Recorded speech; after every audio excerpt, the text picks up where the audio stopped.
Ladies and gentlemen, and all, welcome to Right Away. Synergy Theater and Freestyle Repertory Theater present a show, a jam, the best of both worlds, right away, and it's happening right away. Please welcome your intrepid host.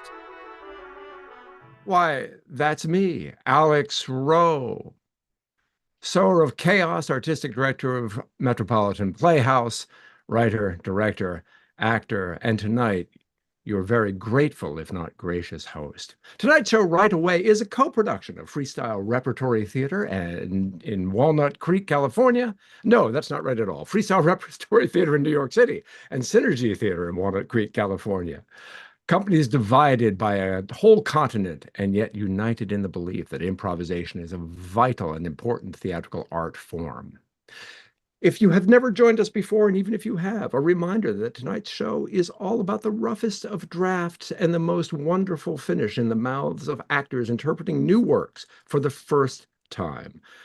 The plays will be written spontaneously, for fun, and they will immediately reach folks in this meeting and around the world when we're on YouTube. Around the world right now, as we have guests from as far away as the Philippines. Let's explain how it all happens. We have three playwrights tonight who will have 45 minutes to write an entirely brand new play based on your suggestions, you being you, the audience. And while they're off writing, we, that is you, the audience, and I, the host, are going to play some improv writing games. We think you'll probably want to have a piece of paper and a pen or pencil, although you might like to use a tablet or even your computer screen. The fun, though, is being able to check in on the Zoom meeting and see us all. Once we have finished each writing game, we'll encourage those of you who would like to read what you have written to the whole group. We encourage you to volunteer, although it is not required, but it's a lot of fun to hear what everybody comes up with, and never worry about what you wrote is good. It's all good. The great thing is to hear the varied responses to our prompts. After 45 minutes of that chaos, playwrights will return and they will present the world premiere reading of their new work. I'm about to introduce the playwrights, but a reminder for those of you who are participating via Zoom, we've asked that you keep yourselves muted and your video off for now. In a few minutes, though, we're going to ask you to turn them on for the writing jam. We'd love it if you do it. However, if you're a vampire and you will not show up on video, we understand you might like to keep it off. Perfectly fine to do that. In any case, those of you who are on, are live streaming right now on YouTube and Facebook. So if your video is on, you are visible to the rest of the world. We understand anyone wanting to participate anonymously for any reason. Last, we invite you to open up the chat feature, which I'm going to try and indicate to you. It is in your Zoom screen. Hover your cursor at the bottom center of the screen, more or less. Open up that chat because we use that chat to share our suggestions with the playwrights when they're writing. Now it's time to see them. In her sixth season, writing, winning awards, and receiving stage written. I'm sorry, I'm reading a bio that is not exactly coherent. In her sixth season, writing and winning awards and seeing her work, hearing her work in staged readings and full productions with Monday Night Playground, currently writing a play set in the magical world of San Francisco Bay called At the End of Our Streets, The Stars, our very own star, Lisa Gay Thompson.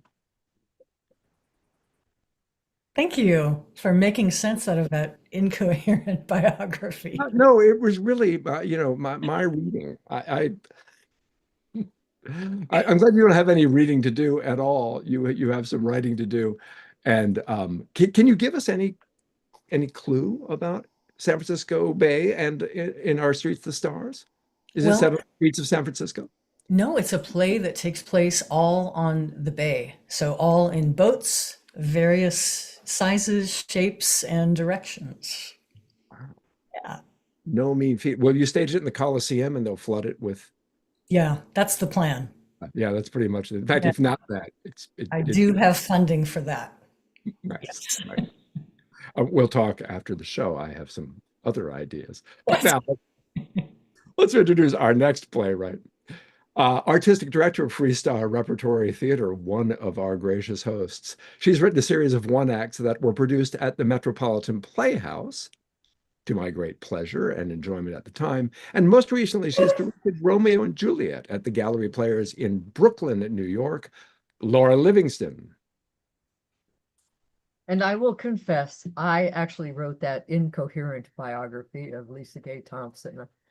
Listen, I am willing to take the blame for just misreading it. I misused I and me earlier in our chat, so you don't know what's going to happen tonight. All right, but do anything that I sent you to say in the show tonight, it's notes to myself. So I understood it, but it's not a finished product. Go Nothing wild. ever is. Folks, this is a model of accepting offers and finding the affirmative response from none other than Laura Livingston. Laura, I so look forward to seeing what you're going to come up with. Laura is often a host of Right Away, and it is always a special treat when she actually gets to write, even if the compromise is she hands over the hosting to someone like me. So, Laura, thank you. I'll see And you around. our third playwright tonight, member of Freestyle Repertory Theater, who has been a regular cast member of Right Away since the beginning 5 years ago, all the way from Ticonderoga, a town we don't believe exists. Laura Valter. It's true. When I hear Ticonderoga, I think I'm watching a Warner Brothers cartoon. You know what? Sometimes it feels a little bit like that. Yeah. You were No. assaulted by an extra large bird. Yeah. I am so fortunate at this moment to have a beautiful view over a little slice of river. And the bird, I would not call myself a birder or a bird watcher, but while I am here, I am fascinated by all of the birds. There was a huge heron that's the one that swooped by. There are some cardinals that hang out just over there. Um, there are these really cool ones. They're very, very dark, like a jet black, but under their wing, it's like a bright red orange. I don't know what they're called, but those guys hang out a lot. Red-winged Also, blackbird. oh, you just said it. Want to say it again? Red-winged blackbird is what those Thank you, thank you, thank you. Oh, you would think, you know what? That Well, doesn't sound very difficult to remember. The black one with the red wings. The with the red wings and the black or bird. some kind of woodpecker. What do I know? Yeah, that's probably what it Anyway. is. Maybe that's my goal for tonight. I'm just gonna call it how it is. That's gonna be my goal. Well, I think we all know nothing but ornithological suggestions for Laura Valby tonight from the audience. Yeah. So take heart, take the word. Let's bring and we had hoped and advertised that Kat Coppin would join us tonight, but for circumstances beyond all of our control, she will not be here. So we have three playwrights writing away. We look forward to bringing them all back right now so we can get some suggestions. And audiences, if you have not yet opened your chat feature, now is the time, because each playwright, in the order I introduced them, if not in the order that they were on my sheet of paper, we're going to request suggestions to kick off their plays. And when they do, if you have any idea, we'll just type that into the chat. We'll try and read them and let us all know what they are. So first up, Lisa Gay Thompson. Well, I am looking for a premise. I don't know if this is going to make sense. So an off-kilter premise, or maybe an outlandish one. And if that doesn't make sense to anybody, then you could fill in the blanks like, this is a world where blank is blank. And blank's blank, as in pigs fly. But yeah, if that doesn't work, I'll take a location. Thinking of what a kilter premise might be. Oh, here In we this go. land, Kilter.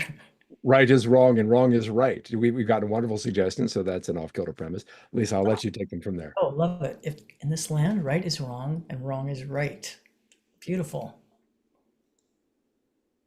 Note the spelling of right as well. Yeah, yes. Beautifully presented. And you know what? I'm going to take it because, wait a minute. This just in. This is a world where rain comes down all at once instead of little droplets. Holy God. All things come apart at the stars. Oh, at the start. Mm-hmm. Wow. Droplets. I think I'm going to go with that and presume and stop there because Okay. So we have in those raft of ideas suggestion that will prompt Lisa's play. Next up, because this is how I did it, Laura Livingston, have you a request to make for a request of you? I do. I would love it if someone in the audience would, or everyone in the audience, gave me something that you should do. That's it. Just something you should do.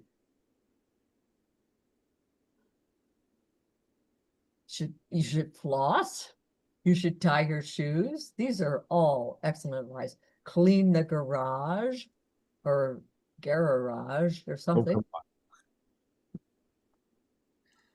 on. All right. I think, oh, marinate the chicken.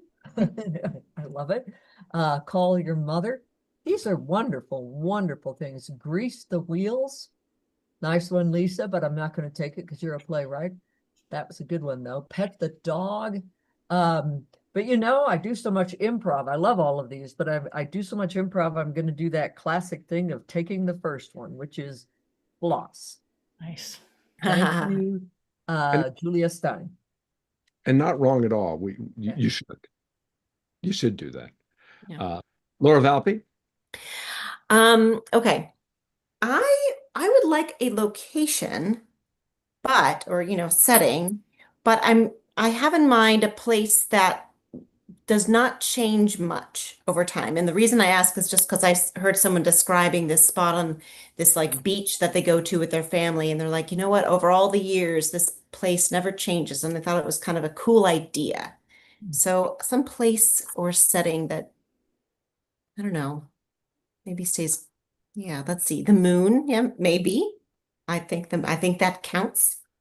My parents' living room. Yeah. Yeah. You know what? My parents' living room too. You know what? I'm gonna go with my parents' living room. We've Yep. done it. Right. Pretty good. Thanks. No question. The rest of you, sit on your hands.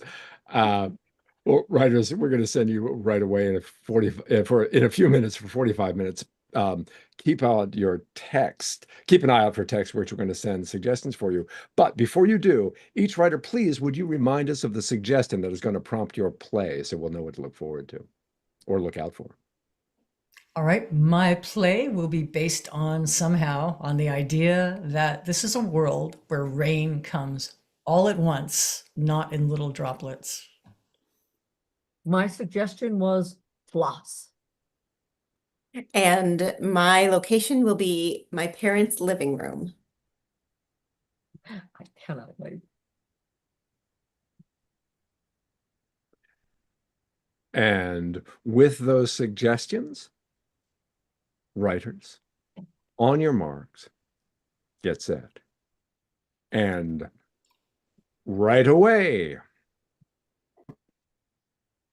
Well, audience, it's just us now. Delighted that you are here. This is a time, if you like, you are welcome to turn your video on, wave hello, give a big smile to the group, and get yourselves ready to do some writing, whether it's with pen and pencil or paper, or video, tablet, computer, whatever you like.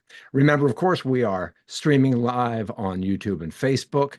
You are still more than welcome to participate anonymously, but of course, it's much more fun if you do join us for the jam. I'm just going to make a little adjustment here, and I've done that because we love to see everyone while they're here. There are options you should know, and you may know, for how you see us. If you move the cursor to the upper right of your screen, you'll see some options for how our windows appear, such as gallery or speaker. Choose whatever you want to. It will not affect what the rest of us see or what gets streamed. Later, when we're reading the plays, we'll have a suggestion for you, but right now, let's just do this. So let's start this jam. And a reminder that improv is all about being spontaneous and supporting one another's creativity. If you've never done improv live on stage before, well, I just told you the entire secret. Support one another. It can be boiled down to two rules. Say yes and make your partner look good. So when you're writing, say yes to your first idea. Just go with it. All ideas are good at every point, and don't bother critiquing yourself when you're writing. Just let it come forth. We hope you'll also volunteer to read without deciding whether it's any good. And when others are reading, we ask that you keep your video on so they can see your friendly faces supporting them, if they can do that and read their work at the same time. And it certainly helps me if you're on when you're writing, so that I know when you're kind of winding up. Although sometimes I'm going to rudely interrupt you. That's just how it is. So here we go. I'm going to draw up my screen of suggestions. First, a little warm-up game, which I kind of love in the idea of saying yes. This game is a game that we often play in improv, where one person says something and the second person says yes, and the game is of course called Yes and. For example, if I said the redcoats are coming, you might say no, they're not. And that's not really yes ending. That's kind of killing the scene before it starts. But if you say yes, and they probably brought scones, well, that's a way of saying accepting the offer and going with something even more exciting than it originally was. So here are a number of suggestions. Just want you very rapidly to say yes and. Write down your yes and response to the following suggestions, and they're going to appear on my screen, but I'm also going to shout them out loud. You will not have very much time. I'm committed to playing this whole game in just a couple minutes. So get ready, get set. First one. I put a fork in the socket. Your response? Yes, and don't think about it. Don't need to write you put a fork in the socket, just your response. Yes, and here's another. There are 4 spiders. I see 4 spiders. Yes, and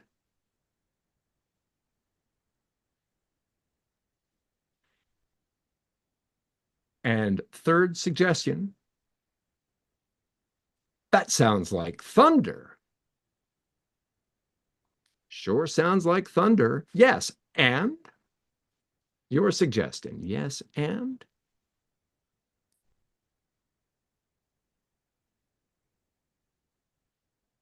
I told you I was going to cut you off. That's it. Who would like to give some yes and responses? They should not have been thought out, but immediate. Anyone? Volunteers for your yes ands. Karen Adams. Give it a shot. I don't remember what the precursors are. I put a fork in the socket. Yes, and sparks are flying. Excellent. And indeed they would be. The next, I see 4 spiders. Yes, and my mom is one of them. Arachnophilia, I think is what that is. And finally, sure sounds like thunder. Yes, and the kids are not home from the dance yet. Ooh. Now that's a scene I want to see. I want to see what comes next. Brilliant. Who's next? Anyone like to try another some yes and responses?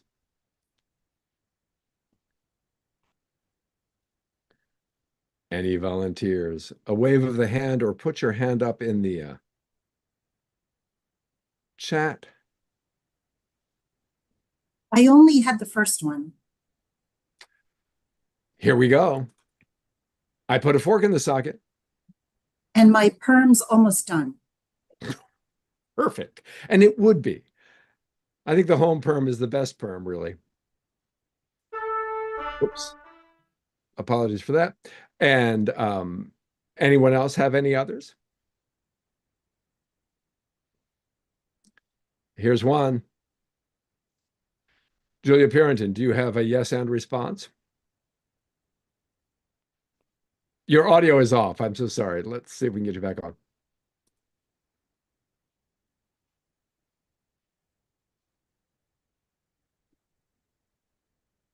Oops. I'm asking you to unmute.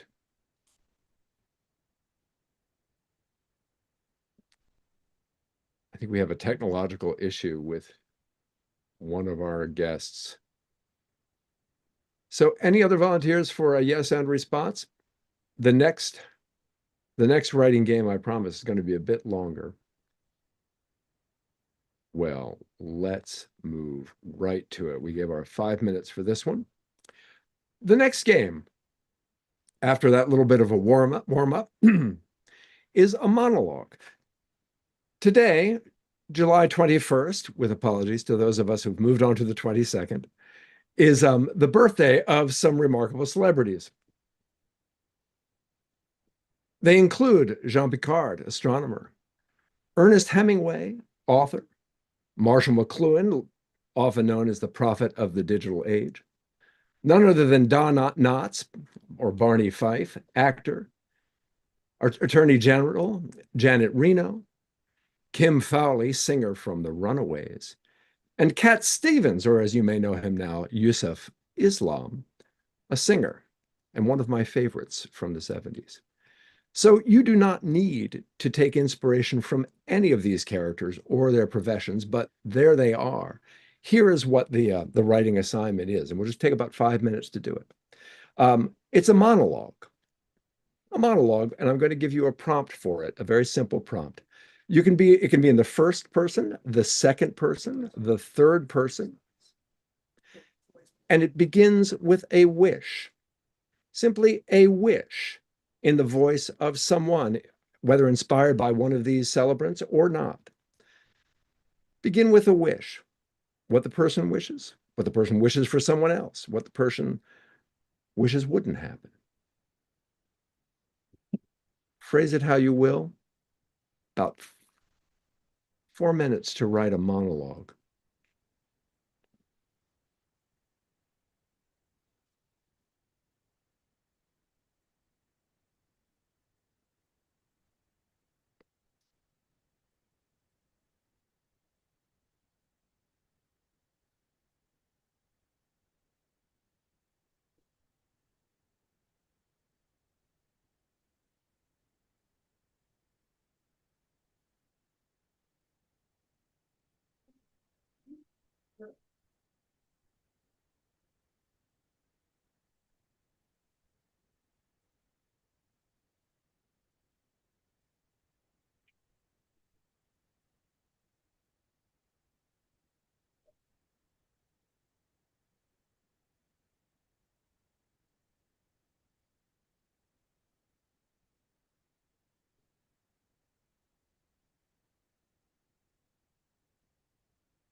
Yeah. Get it bigger.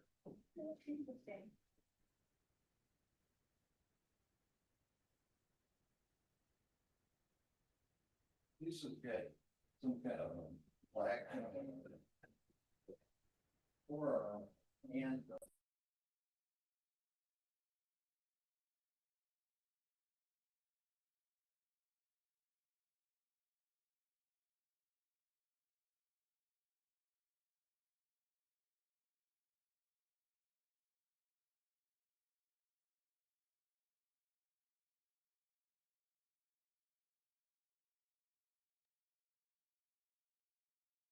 No, it's true. I wasn't really watching the timer, so we're going to begin winding up. But before we read the monologue, so those of you who are industriously writing away, if you want to wrap them up, there's a little moment while we come up with suggestions for our playwrights, because we are at the first suggestion moment. The playwrights who are busily writing away their 45-minute plays are going to be interrupted periodically by an idea from us that they're going to have to include in their play, incorporate into their script. So I would like a character attribute. It could be a costume, it could be a feature, a physical feature, or an intellectual disposition, a manner of behavior, anything. Enter into the chat what sort of character attribute would you like one of our, all the playwrights to include with one of their characters? A mustache,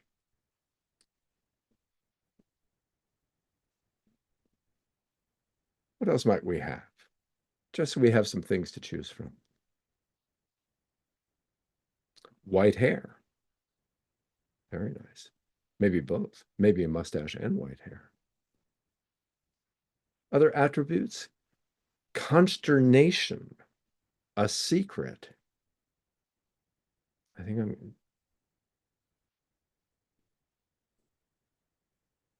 All right. I'm going to text them an extra toe. I guess it depends on how many you start out with as to how many are extra. Well, I'm going to send them a text, which you all will not see this sent, but I'm going to send them a text and a 33-minute warning. So here we go, 33 minutes. They should know. And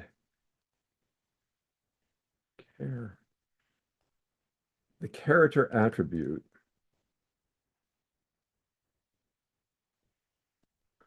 is going to be white hair. And I could tell you why I say that. Of all the choices, it's somewhat arbitrary, but I love the prospect of how they're going to have to explain why someone has white hair. That person might simply be a white-haired person. That person may well be frightened to death. Who knows why, but that gives them some places to go. So they've just received that. Now I would like to hear some monologues. Who would like to read a monologue?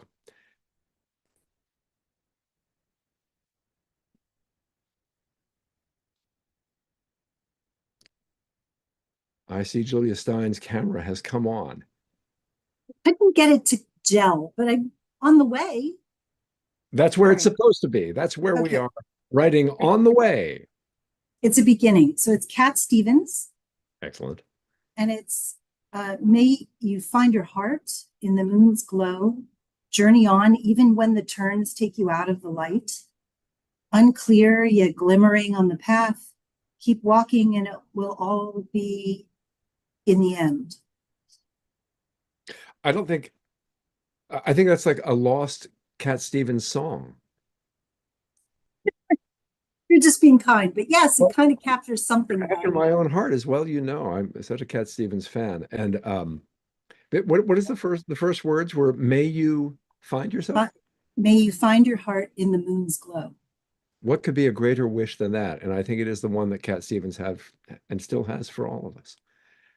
Other monologues for wishes before we move on to game 2.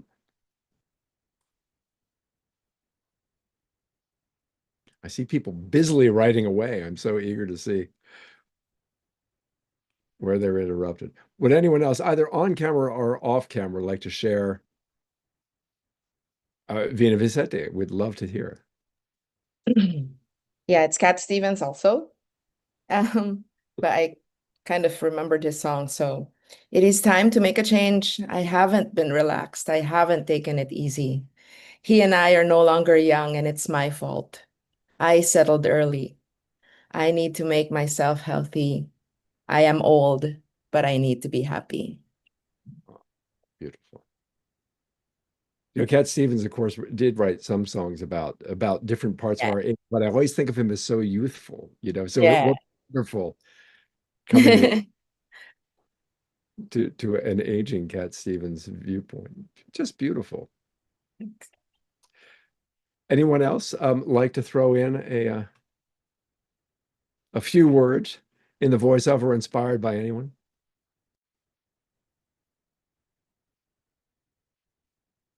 Well, one is never obliged. The other rule of improv is support your scene partners, and you all are. Those are just lovely, though, and a perfect model of how this works and what the opportunities are. I'll also tell you that Robin Williams was also born on this day, and I left him out because I thought we had lots of comedians, lots of men, and that who knew where that was going to go. But you can go off and write your own based on him if you like. Here's a more meditative one. This is a writing project in which I want you to write a description of a scene without reflecting on the interior experience of the characters. So you don't need to tell us, you should not tell us why they're doing what they're doing or how they're feeling. You might want to show how they're feeling. You might want to imply it. It might be evident, but it will begin with an action between that takes place between two people. In other words, not a solitary action. Take that as you will. You can go anywhere with you want it, but it's an action that is taken between a couple people. Your description of what happens next would be part of it. How is this action done? What might it suggest about the feelings? What might it lead to? Any of these things are what you might like to do. And I'm going to throw you a curve at the end, but let's take a few minutes to do that. An action between two people, and then describe a scene in which that is happening. I mean, whatever happens next.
And now the promised curve as you near the end of your description of actions, a line of dialogue.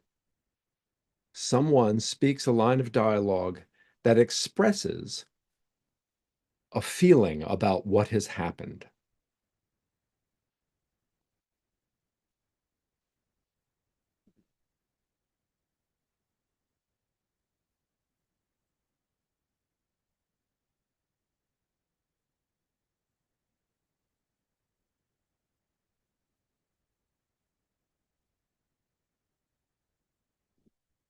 I'm going to give you a little time to wrap that up as I give the writers their 25-minute warning.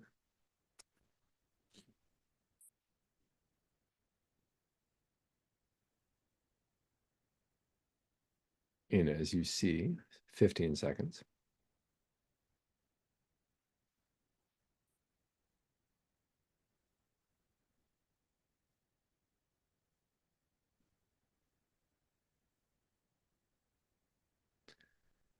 Okay.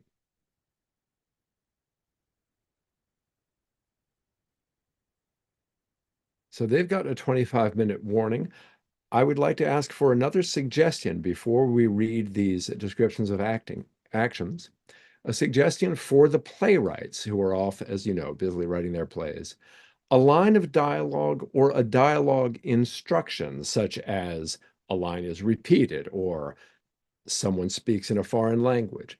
So what would we like to enter into the chat? Something the playwrights will have to include into their plays, either an instruction for a type of line they have to write or a verbatim line, words they need to include.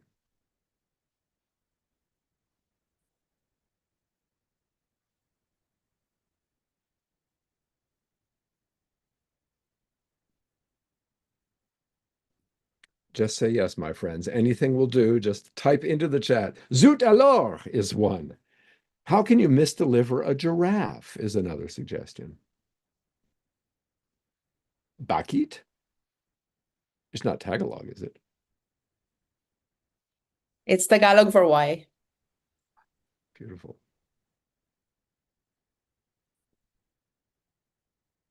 Gosh, it's irresistible. Any other? My normal is often admired. You know, I'm just a cheater at heart. So I'm going to include two for them. I'm going to include Zut alors and my normal is often admired.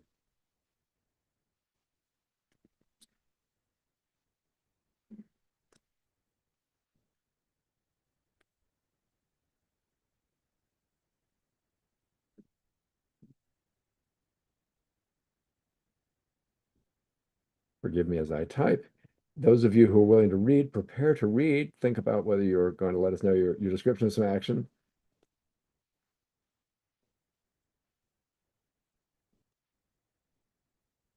I just have to put some quotation marks here. Who would like to read? Will anyone grace us with the scene you have written?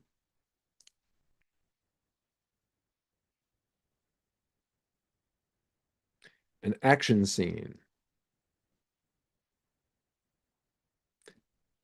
I'll do it. I don't know if I quite got it right, like what the instructions are, but I'm obscure. it's short because I started like 3 times. So, Betty handed a red rose to Dawn. The rose had a heavy scent and a long, thin, thornless stem. Dawn took the rose, put it between her teeth, and began to move. As she stepped out on the dance floor, Dawn yelled, "Watch out, here I come." I love it. I love you. You got it perfectly. An action begets another action, produces speech. It is sort of it is the nature of drama. Although you won't find that in Aristotle. Any other scenes? Scenes almost without words.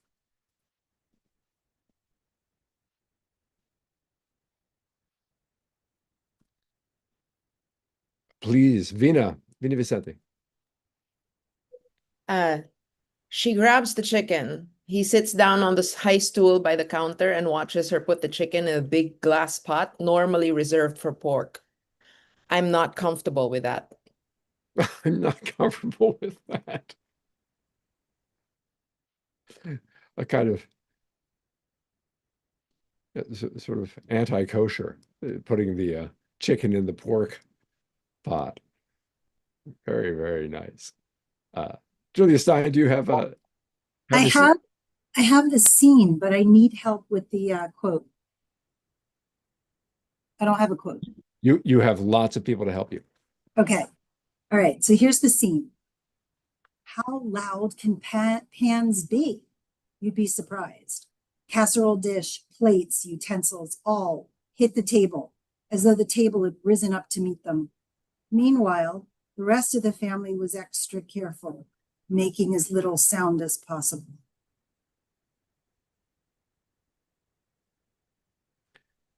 Would anyone like to enter into the chat a line?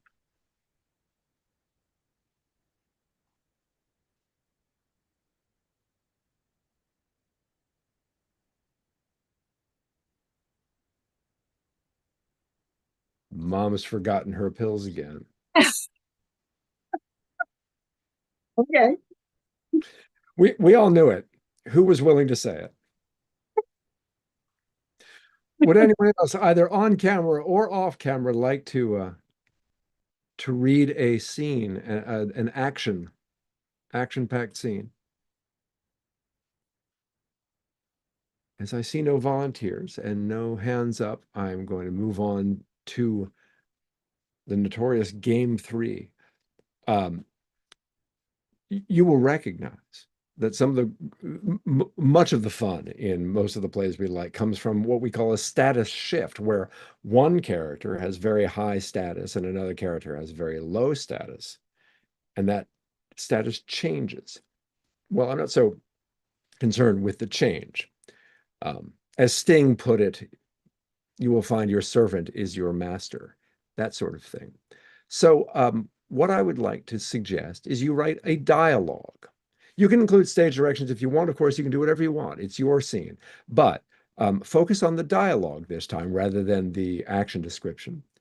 And begin with at least two characters, one of whom at least has a high status relative to another who has a low status. Now, there could be more than one, too, as many as you like. It could be a king addressing an entire courtyard full of subjects.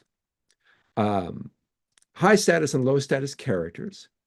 The more specific the place is helpful for you. The time, as connected perhaps to the relationship, can be helpful. Goals can be helpful. These all make things easier. But here is the reason I did not take one of the suggestions earlier. One of these characters, at least, has a secret. So that's it. High status, low status characters, and one of them has a secret. And I'm going to give you some time for this because it's fun. We have some time. But let's take maybe 5 minutes to write this. So we'll come back in at 12:38. Inspired, of course, by the Battle of Shrewsbury, for those of you who are watching. Hal Hotspur there fought on this day in 1403. High status, low status.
Just a few seconds left, and we will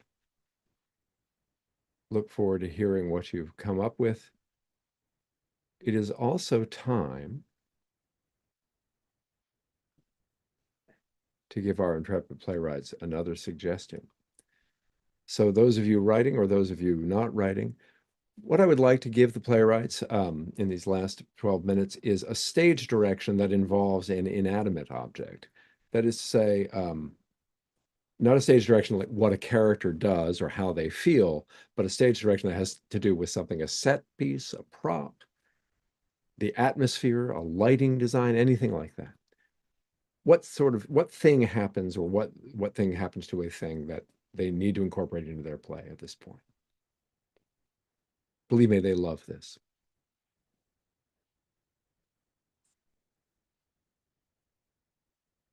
A hot air balloon enters from upstage right. Thank you, Delisa Sampson. A character pulls a letter out of his pocket.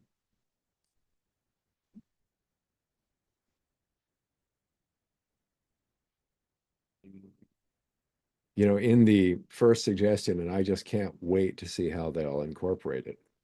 I'm inclined to go with a hot air balloon. Any other suggestions?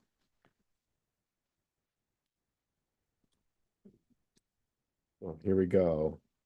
A hot air balloon enters from upstage. I love the specificity as well. Thank you, Delisa. So they have nothing. There's really no equivocation. It's upstage right. And let's hear some of these status-oriented dialogues.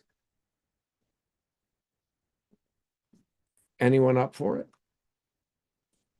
Who would like to read a dialogue that begins with status and may have changed? I can. Excellent. Um, Hi, Delisa. Thank you. Hello. Sorry, I had to join late. I'm sorry to miss the beginning. We were glad to see you drop in. Oh, thank you. Okay. So it's basically just character 1, character 2, changing off. Okay. It's hotter than a peanut in a frying pan today. Quit complaining and do your work. Foreman sips from his container. Think I could have a swig of that juice? And risk disease, not today, not any day for that matter. Muttering to himself, you'd think he'd be a bit generous given the circumstances. What's that you say? I can hear from you. I can hear you even up on this bar stool. Not much, boss. Just singing to myself. What? Oh, sorry. Not much, boss. Just singing to myself.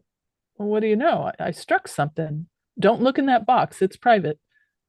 Well, look here. I found it. It's mine now. That's as far as I got. Boy, I've been in that bar, though, and I've worked with that foreman.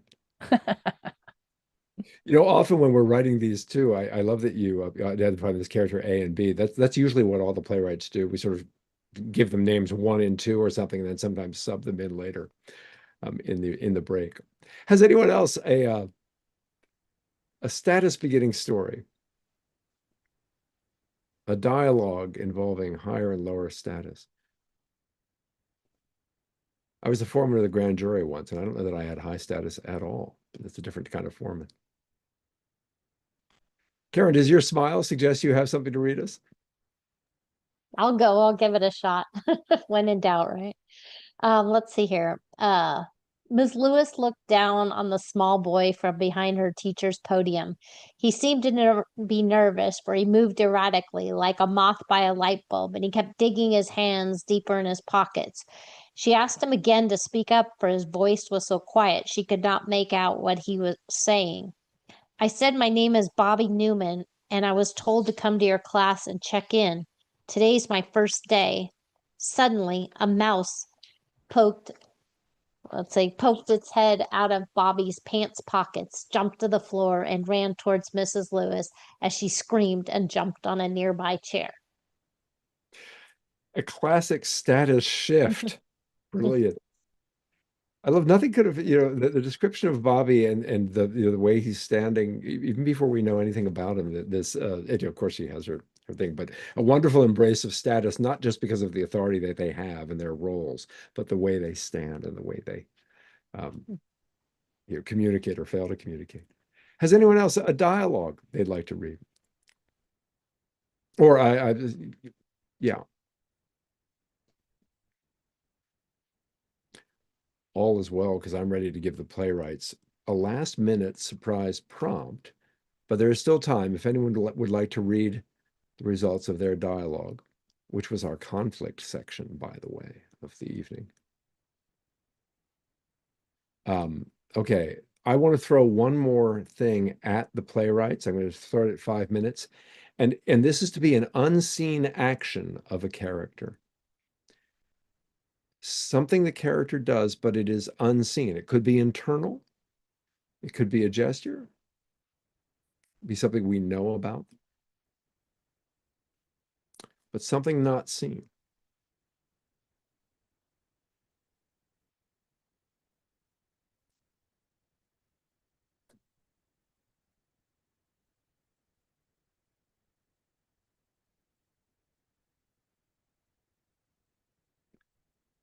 Perhaps a character breaks wind. Perhaps a character changes his or her mind.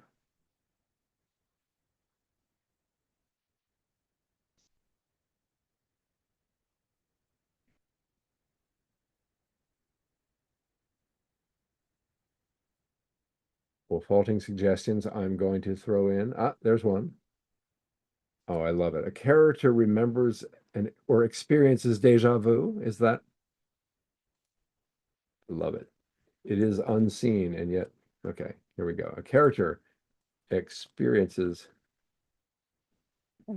Forget deja. the spelling. Oh, it's spelled. That's all right. They will not know it. They won't know the difference. Perfect. Okay, we have time because we have 5 or 6, well, we have 6 minutes left. One last thing, a kind of fill in the blank like story, and we'll get as far as we get with these. This is simply write a story, first person, second person, third person, but it begins with this line.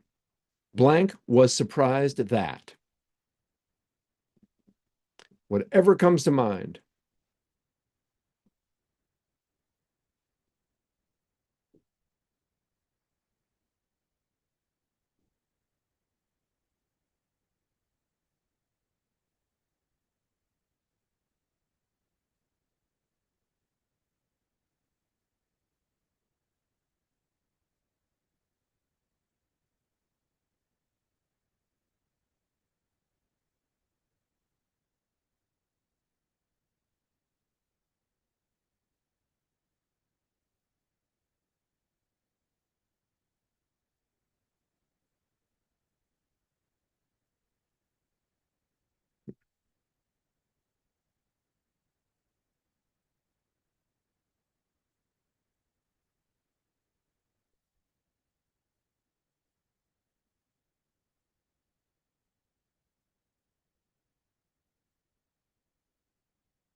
And then rudely interrupting your flow. It had to be asked. Incorporate the conclusion of this sentence into your, wherever you like, into your narrative. It had to be asked.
And we're going to wrap these up in just a few seconds. So find an ending, then we'll have a little time to read them.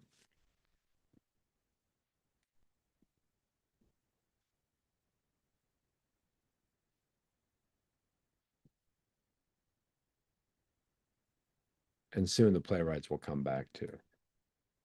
Okay, who has a dialogue there to read based on those, or a narrative to read based on those suggestions?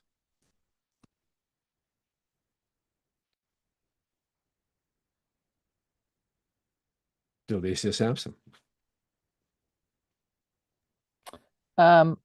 Okay, this is just a narrative. Julie was surprised that her evil plan played out so well. The table was set, the food was ready, liquid was poured into all the goblets. A flash of lightning struck and thunder rolled. The guests entered the dining room. One by one, Julie's guests took their seats. It had to be asked how she knew to place each guest next to the person they would least like to be seated next to. Dominic was the first to take a big swig from the goblet, vomiting immediately. Which, sorry, my writing got really screwy at the end because I was hurrying. Dominic was the first to take a big swig from the goblet, vomiting immediately, bringing on the chain reaction she had hoped for. Excellent. That's all. I feel like I've been at that party. Excellent. Just a nice little story. Sorry if you felt rushed as well, but you read very well. Any others? Karen Adams. I'll go for it. Tony was surprised that she felt nothing. Quinn repeated the words again. You are fired. I can't. Tony had worked at the library for 40 years, being a librarian. It was everything she was and who she saw herself as. It had to be asked, why did she feel absolutely nothing? Zilch, nix, nada, nothing. It was as if she was a different person than she ever imagined herself to be. She picked up her purse, walked out of the library with a light step and an empty heart. Unbelievably poignant. And how often do we get to capture that about leaving a place we've been for so many years? Heavy and empty at the same time. That music was actually really appropriate. It was almost like her dream came true. Thank Zoom for that. Others, we can read a couple more. Any more? Julia Stein. Fluffy was surprised that the food dish was empty.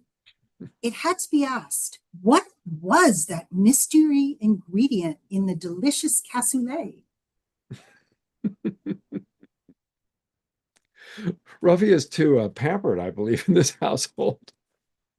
Still seeking the cassoulet fraught with an empty dish. Any others? Anyone else like to read their? Oh, Vina, great. Roland was surprised that Vanessa was gone. She had packed her bags and left in the middle of the night. He checked the closets, the drawers, even the basement.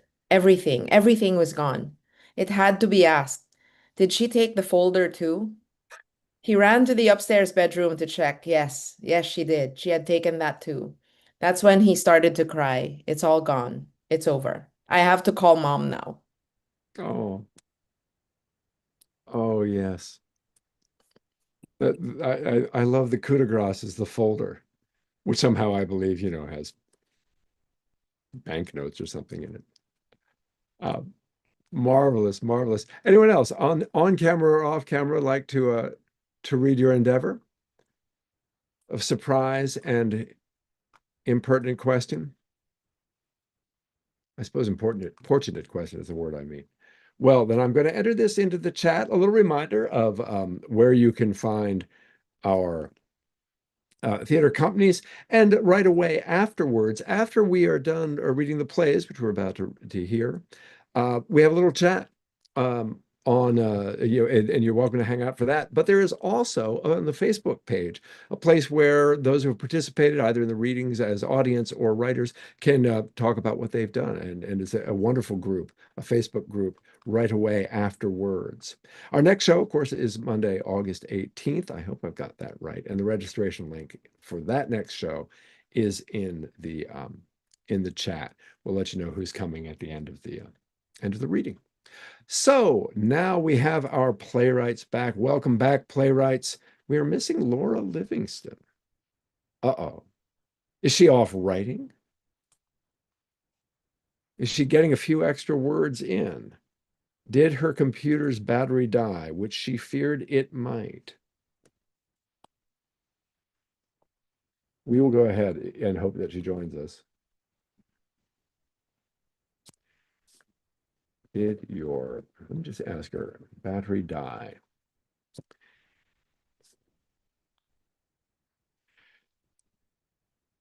You were just sneaking some words, weren't you? Is that me? Yeah. It took me forever to notice it. Oh, I see Livingston. There we go. Did your battery die? Yeah. Oh, so sorry. So sorry. And then it takes me forever to figure out how to come back. It is all well and all right. Who's those now? Well, here we go. So, audience, as you may remember, what we're going to do now is take a 10-minute intermission. We've got them back. We've put some links into the chat, as you see. During this intermission, you're welcome, of course, to get yourself some snacks, get a drink, put your feet up, but we'll come back then and hear these world premiere plays. In that time, the playwrights are going to cast their plays, and you're welcome to watch us figure that out as well. And then they will get a break too. Do consider, of course, while you check out the companies, making a much appreciated donation. They would both appreciate it hugely. Very, very valuable to us in these extended and creative times. Register for next month's right away. Do all the fun things. But you can also watch the backstage chaos that is the casting, and here it comes. I'm going to start the timer nonetheless and say we're going to come back 10 minutes from now at 8:35 p.m. Eastern time. I have no idea what that is in the Philippines, although maybe it's 8:35 in the morning. Or wherever you are across the U.S. So playwrights, are you ready to cast and share your plays? Ready. Okay. Except I don't have a pencil. Hang on. Uh-oh. Meanwhile, playwrights, send your plays to the emails if you need a reminder where they are. Right. Valby's play has already arrived. That's weird. Okay, like- now I am. Okay. Well, we should start, I believe, with Lisa Gay Thompson. Lisa, are you ready to cast your play? I am ready. Alex, will you be the delightful Dag? And Laura, will you? Yes, I got my mistake. Livingston, will you play Mabel? And Valpy, will you play Ronnie? All right. Looking forward. Dag. Livingston, do you have a play? Yes, I do. Lisa, will you be character 1? Valpy, would you be 2? And Alex, would you be 3? Will do. Valps, do you have a cast in mind? I do, and I wrote it on my thingy. Oopsies, where'd it go? Oh, seriously? Well, it's somewhere. Okay, I know that I have Angel, who I believe, yes, Laura Livingston, will you play Angel? Lisa, will you please play the gnome? Alex, will you please play Teddy? And I will read the small part of Frenchie. I can't wait. You'll see how not creative these names are. This whole play was written to make place for Frenchie, I'm thinking. It basically is, yeah. I just went, oh, That's strange. There's French in mine too. Oh yeah. Oh, right, because the thing, exactly, exactly. Yeah. All right. All right. Well, I'm going away. But we I still have have to rewrite my 7:23. play. Share away. I'm going to put up an intermission screen. We'll be back at, what did I say? 35, I think is what I said it was going to Okay, be. great. Great. Cool. Thank y'all. Au revoir. Oh, More music. Alex, you're really upping our game here. It's all I bring to the table.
This is so cool.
And that means it's time to come back. Hello, audience. Welcome back. Time to hear the world premieres of these brand new plays by Lisa Gay Thompson, Laura Livingston, and Laura Valpy. Come on back, audience. Come on back, playwrights. Come on back, world.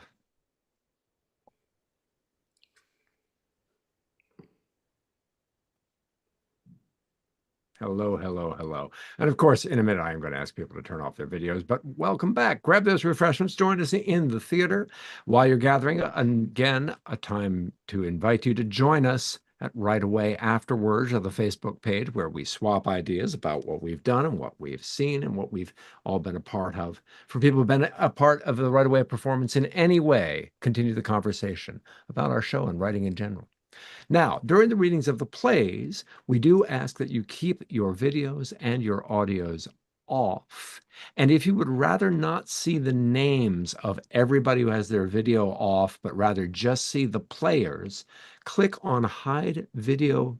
Click on hide non-video participants, which you can do by moving your cursor to the lower left, click on video options, scroll down to find hide non-video participants.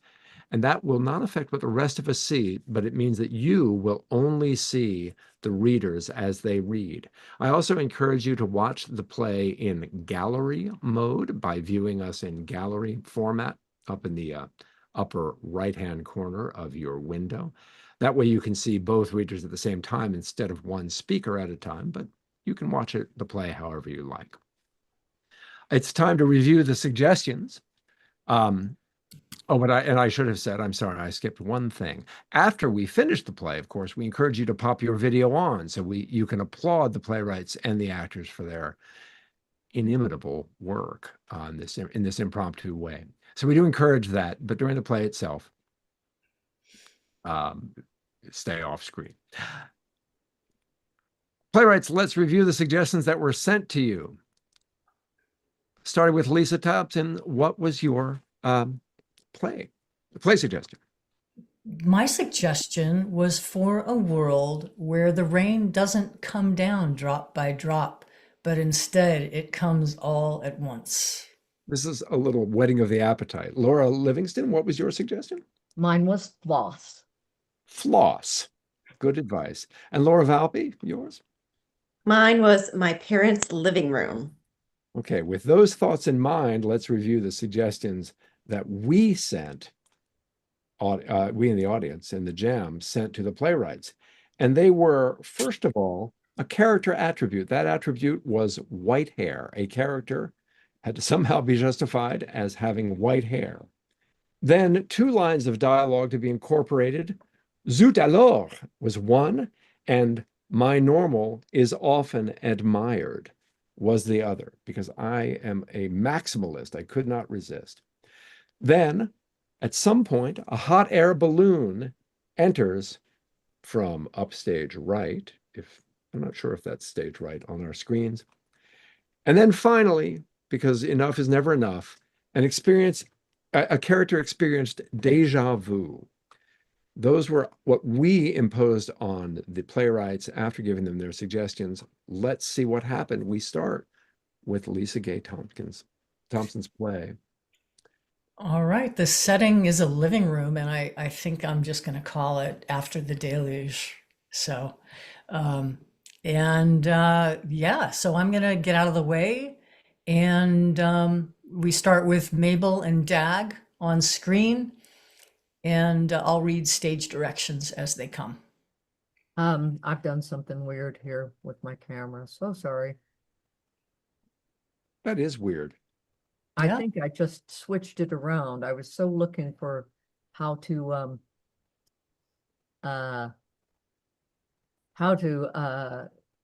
get my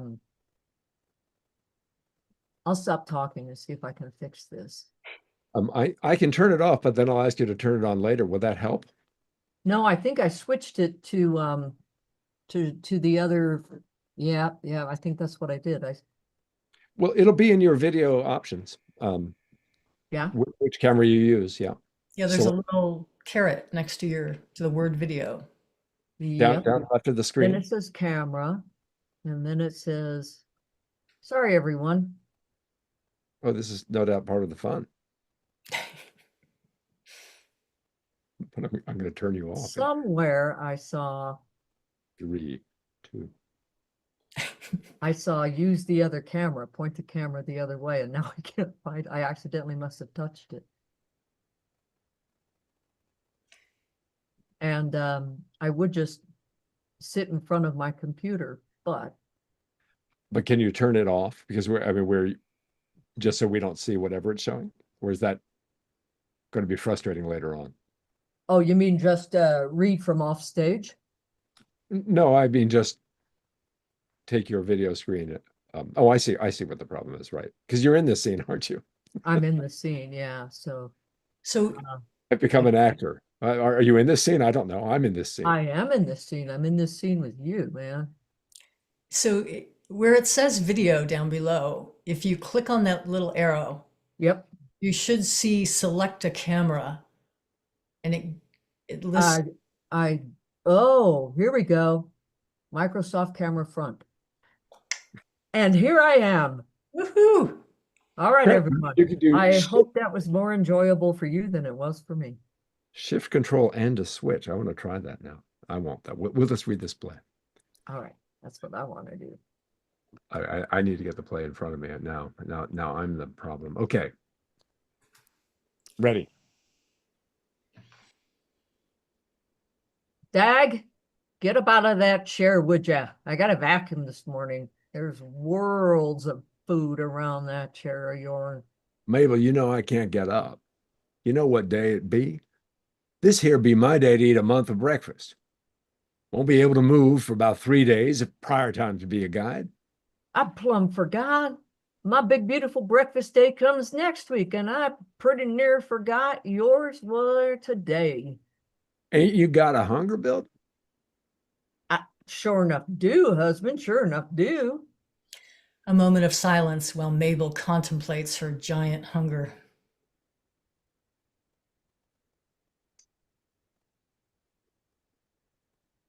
I got to set the record straight.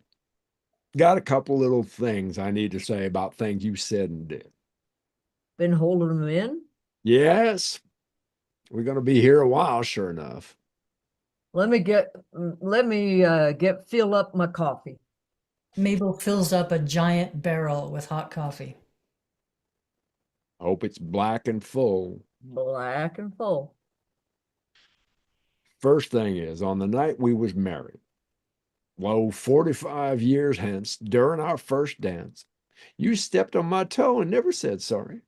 Then when we cut the cake and Weason promised not to do the whole thing of mashing him in the face, you did it anyhow. And then later that night, you slow danced with Joe, my best friend, and I didn't like what you did with your hand. And in the Poconos later that week, you yanked a white hair out of my head. Didn't even ask, just yanked it.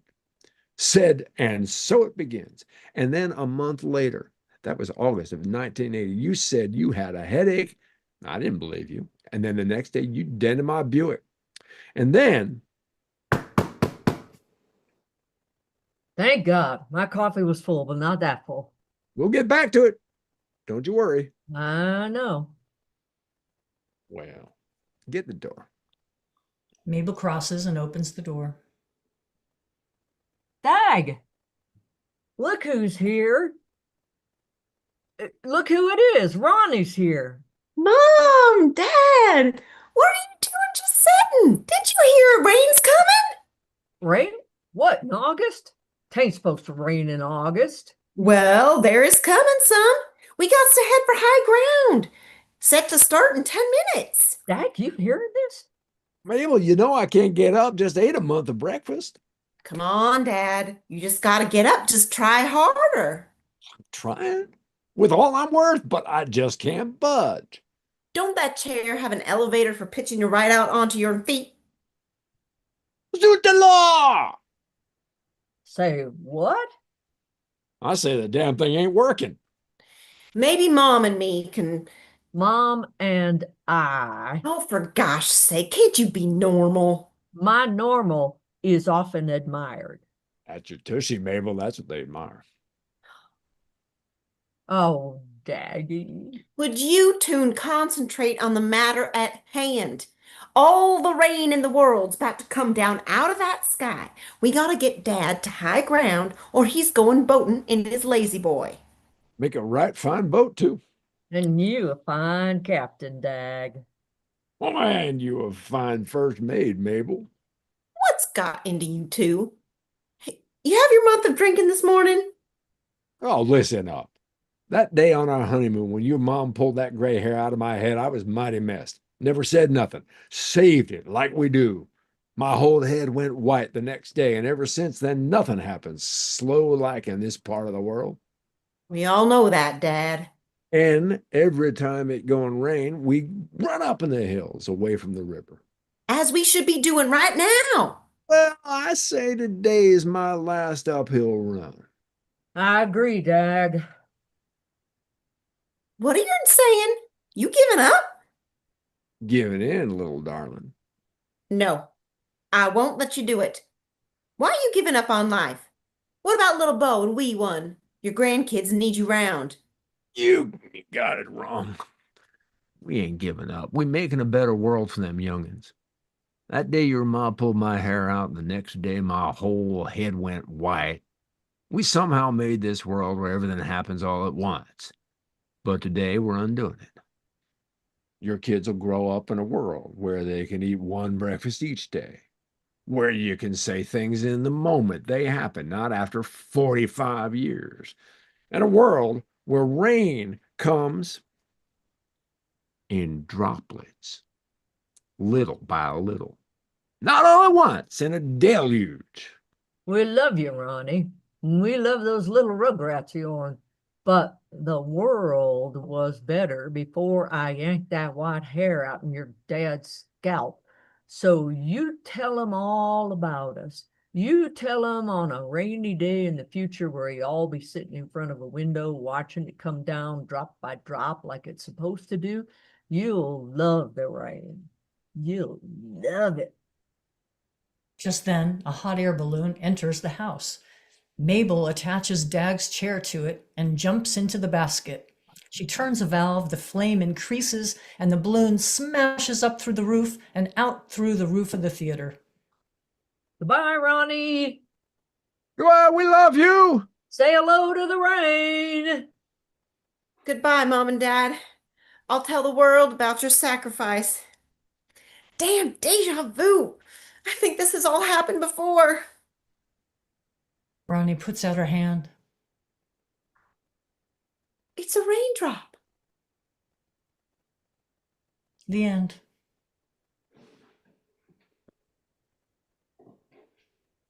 Nice. Very cool. Oh, What a world. What a world. I love it. Very cool. Just imagine the vision. that was a great prompt. I have to wonder, Lisa, where did it take you? This particular dialect. I haven't seen any of these plays so richly written in where the words, where the speech, the dialect is so richly written into the text. Well, I don't know. I started with the name Dag, and then it all just came pouring out. So, yeah. Because some people would have gone full Blondie with that one, but no, No, it's different Dagwood. no, I did. Yeah, I thought, is this Dagwood? No, it's Dag. So, yeah. Not soon to be forgotten. Wonderful. Well, I'm frantically looking for the play because we have up next Laura Livingston's play. Yes, we do. And my suggestion was I asked for something that you should do, and I got floss. And it starts out with character 1 and character 2 on stage, and I'll read the stage directions that are anything other than like things you do with acting anyway. So away I go. And the set is a rooftop in a flood with water rushing around it and flotsam and jetsam flowing around. I should have flossed. Lavinia, the water's almost up to the eaves. We have to snag something. She reaches for a Damn. log as it's propelled swiftly past by the rushing water. God damn. Come on. Help me grab on something that will float. Float where? Into a maelstrom of careening car bodies? It's over, Jennifer. We're done. This is it. It can't be. I refuse to accept it, just as I refuse to accept that I can't, through my own actions, make the world a better place. That's why I joined the Peace Corps. Defunded. That's why I came to this country to help farmers prepare for the effects of climate change. Denied. And why I refuse to accept that this is our last day on Earth and that we are, Destined for watery graves. Lavinia, we're not. I thought when I was on my deathbed, or death roof, or whatever, I'd have words of wisdom to impart, that having lived long enough to earn this white hair, I'd have some hard-won advice to pass on. It didn't occur to me that the person I'd be with was going to die at the same time. This is depressing me, Lavinia. But all I'm doing is coming up with regrets. You? But you did everything. Wrote a Pulitzer Prize-winning novel. Raised 3 kids who all became mayors of the towns they live in. Conducted research on climate change in Antarctica. Got the Congressional Medal of Honor. You even joined the Peace Corps at the age of 70. I should have flossed. That's it? That's the main thing, yeah. Well, that's pretty good. That's a life pretty well lived, if that's all you got. I've got something between my teeth and it's driving me crazy. I can't focus on dying. Can't properly review my life or impart wisdom. To someone who's dying with you anyway. I regret joining the Peace Corps. Who did I think I was? That I'd swoop in and save people from Sutalor. My normal is often admired. The care and concern I gave to illuminating the small things, making the complex understandable with my descriptions of the mundane. Maybe it's fitting that my reflections at the end of my life would be deeply informed by the bit of popcorn stuck in my teeth. Ay, caramba. I also regret not learning at least one language besides English. Guten Himmel. Trying to make up for lost time? Oui. Sie. I don't know how to say it in German. Was the water over the gutters a little bit ago? No. We should yell. Maybe someone will hear us. Help! Mayday! I don't know how to say it in Spanish. Is that a boat? They both stand up to look in the distance. Help! Mayday! Help! Ayúdenos! Tusaidi! Tusaidi? That's Swahili. A hot air balloon enters from upstage right. They are looking downstage left, watching what might be a boat pass them by, and so they don't see the balloon at first. No, no boat. No boat. Well, I don't know about you, but I'm not going to wait. I'm going to meet my death head on my own terms. I'm jumping in. Bonjour! Bonjour, people on the roof! Sotalor! Wait, didn't I just say that a moment ago? No more than before. I wish I spoke another language. Hello. No need to speak French. I speak excellent English. I am sending a rope ladder down for you. Climb aboard this most excellent rescue balloon. This piece of popcorn in my teeth has made me remember having a piece of popcorn stuck in my teeth while watching a hot air balloon display when I was a child. This memory is so strong. It's as if I see a hot air balloon right now. You do. It's right here. Oh, you are Lavinia Marshall, the great writer and climate change activist. Yes, she is. Yes, she is. As the two women ascend the ladder, We realized that you were both missing from the base camp when we found your dental floss had fallen out of your hastily packed bag and spooled out as you left. We follow it here, but are puzzled as to why you had so much.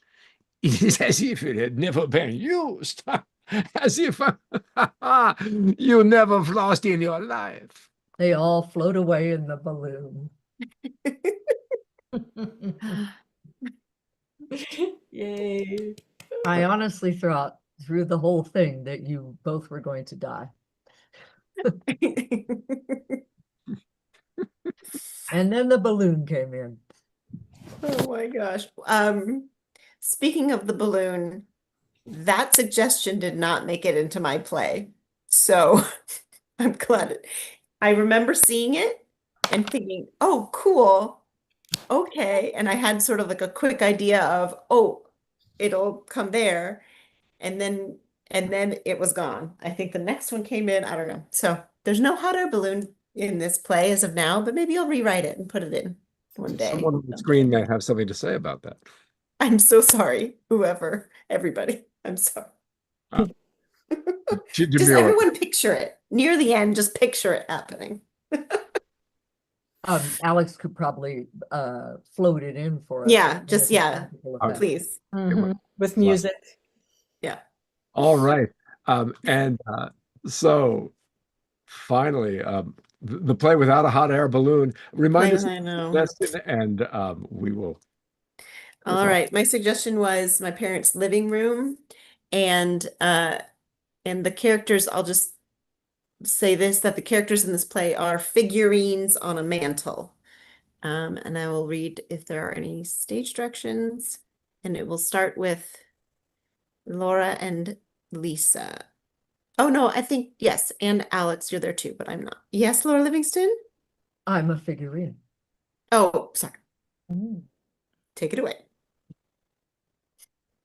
Brace yourselves. The Christmas boxes are coming out of storage. Oh boy, is it that wonderful magical time of year again? Oh boy, I wonder how my good buddies are doing. Oh, I just love this time of year. Everything starts smelling so nice and cozy. And my good buddies are back for a laugh or two. Oh, I sure hope the Santa gang are holding up okay. Gang! Ha! I call them a gang, but they're the nicest guys ever. Just big teddy bears, if you ask me. No offense, Teddy. None taken. Whoop-de freaking jingle jingle do. Oh, come on now. We don't need your Scrooge routine again, my sweet angel. Humbug. Can we please not go through this again? I promise you, sweetie, there's no ornament, no decoration, no nothing that they could pull out of them boxes that would be more beautiful than you, that would shine as bright and lovely as you, dear. I'm getting old. Come now. Look at me. My white dress is gray and tattered. My gold halo is a rusty green, and my hair is completely white. Hasn't it always been? Last year, they didn't even put me on top of the tree.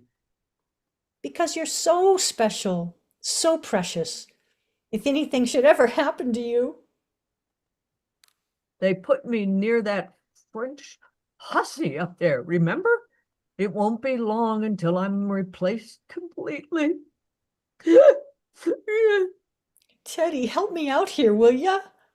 Oh, I'm always available for hugs. Humbug. Zut alors! This place again? Oh, hi there. You look, well, Don't talk to her. Oh, bonjour. Bonjour, bonjour, mon amour. Oh, oui, I remember you. The fuzzy one. Some call me Teddy, but you may call me Theodore. I'm always available for hugs. You see this? My normal is often admired, but with her around, we're just a pile of merde. you know what, my sweet angel? I'm so tired of this. I'm so tired of not knowing what to say to cheer you up. I'm no spring chicken myself, you know. Yes, my beard has always been white, but I didn't used to have all these scuffs. And I don't even know where I got them. I don't go anywhere. And I certainly didn't used to be this dusty. But I do know that from the time that the sun starts setting out that window on that side of that tree there, and until the short time when the sun sets on this side of that tree again, I'm going to enjoy seeing my friends and having a laugh and feeling the warmth of the fire underneath us and smelling the smells. And I'm going to feel grateful that I get to do it all with you by my side. Wow. I just had déjà vu. Oh, parlez-vous français? That's because we've been through this before. Every time. Don't you want it to change? Hmm. And And a baby. hot air balloon. Hot air balloon.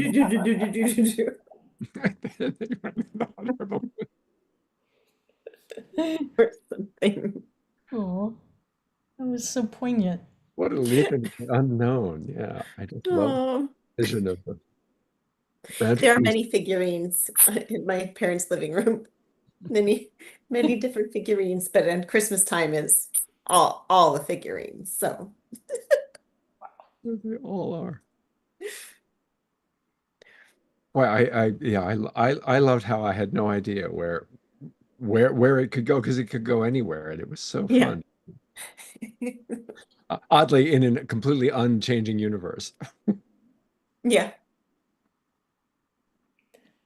Yeah, lovely. Well, we're going to have a short talk now afterwards,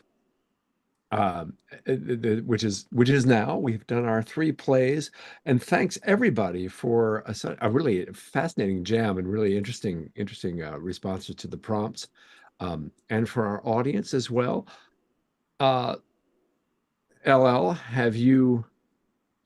Well, I just want to add on to those thanks for people who've made contributions to our different websites, or to Synergy Theater and to our company, Freestyle Repertory Theater. And I would also like to thank the New York State Council on the Arts, while I still can.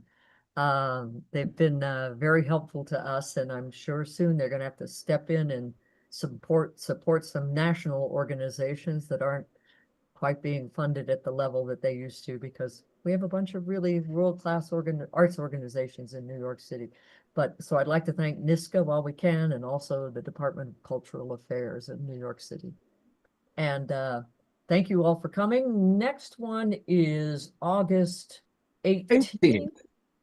And Michael Burns from MOPCO and Barry Wallace and Harrison Young from Tennessee are going to be joining me and Alex. But to And keep us from completely going south, we might be joined by Clara Rodriguez. it's possible. It's possible. She's a busy woman. I have to wait and see. But we will be here, and you can always register at the link that we have shared in the chat, one of the most recent chats, if I'm not mistaken. Yeah, it's just up there. We'll share it again, though. But all playwrights, a round of applause for you. Thanks for coming back, everyone. And if you're staying for the talk back, feel free to turn your video back on now. If you're leaving us now, of course, thanks so much for coming. We hope to see you next month.